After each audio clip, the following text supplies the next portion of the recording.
The first official Bond sequel, Quantum of Solace. Oddly not the only Bond film that we own on Blu-ray. I'm gonna put this down now.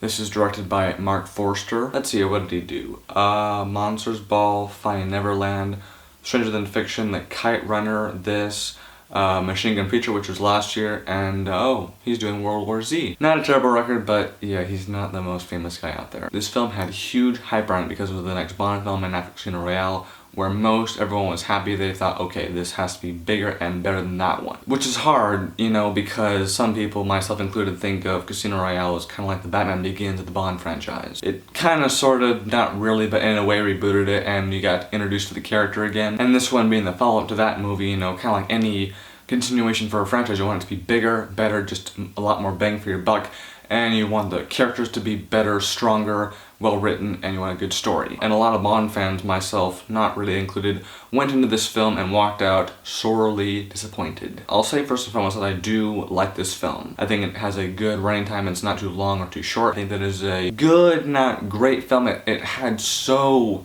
much potential. I mean, good gracious, it had potential, but what went wrong?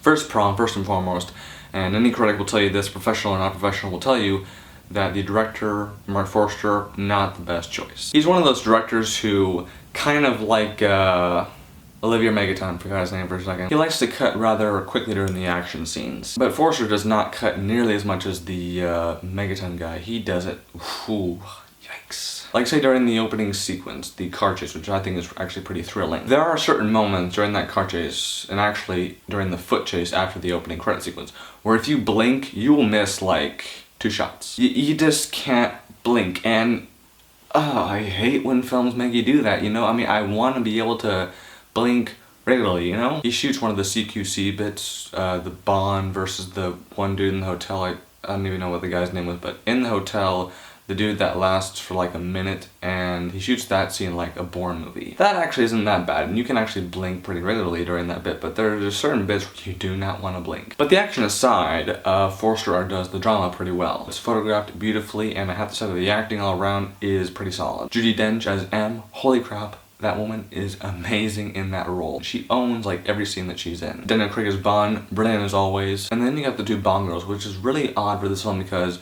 during the production of this film, and even after it was done and it was wrapped, they never really talked about the Bond girls in this film as much as the others. Like, you'd never hear about them ever. You just saw them in the film and that was it. There were like hardly any interviews that I heard or saw them in.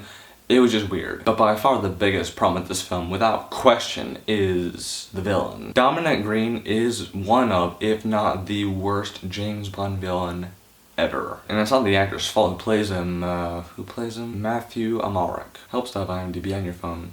The dude is not a bad actor by any means. I mean, he's doing what he's hired to do, but his character is just so poorly written. And he's not menacing at all. Like, his opening scene, he's just this douchebag. He's not menacing at all. He's more just like the angry henchman who's got nothing better to do with his time than just be angry at people. There's even this one bit where this guy falls onto his car and he asks one of his men if he's one of us, and the guy says no, and so he's just like, then he shouldn't be looking at me. What?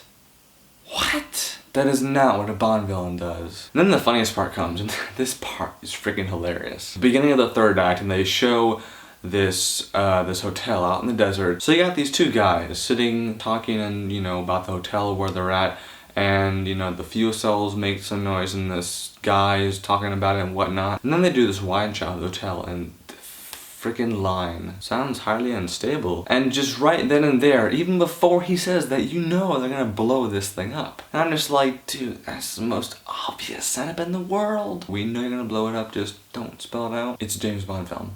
You always blow it up. Then you got the final fight between Bond and Green, which is, I don't even know what that is. It doesn't belong in a Bond film though, I can tell you that right now. This is one of those films where I would just love to get like the raw footage of some of these scenes, preferably the action scenes, where I could just recut it myself and then be like, ha, now it's better. But sadly that probably won't happen. So while this film does have its problems, I do actually like it. Is it like a good, you know, like a real good movie?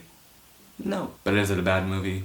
No. So in the end, I'm gonna give Quantum of Solace 3 out of 5 stars. So I was gonna ask you originally, you know, what do you prefer, Casino Royale or Quantum of Solace, but I think we all know which one you prefer. So instead I'm gonna ask you, who is your favorite James Bond? Whoever it may be, I would love to know. See you soon.